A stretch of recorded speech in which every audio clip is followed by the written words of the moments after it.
2004ஆம் ஆண்டு சுனாமியில் தமிழகம் மிக கடுமையாக பாதிக்கப்பட்டது.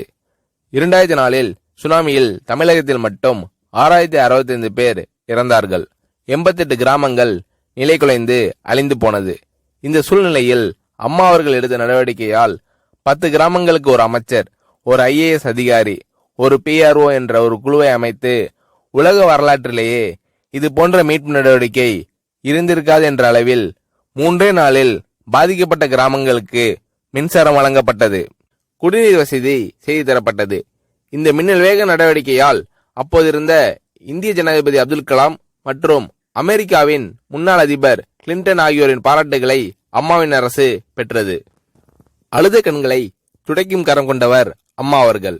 ஆண்டவன் யாரோ ஒரு நபர் மூலமாக வருவார்.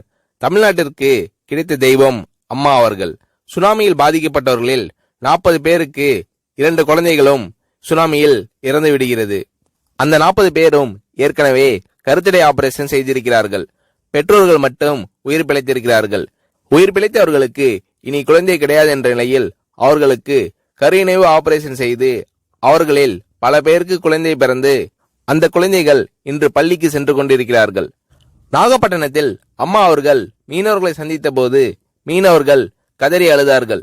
அவர்களிடம் அம்மா அவர்கள், நான் இருக்கிறேன், நீங்கள் கவலைப்படாதீர்கள், இழந்து போன உயிரை தவிர மீதி அனைத்தையும் நான் உங்களுக்கு தருவேன் என்று அவர்களுக்கு தேவையான அனைத்து உதவிகளையும் செய்து தந்தார் அம்மா அவர்கள்.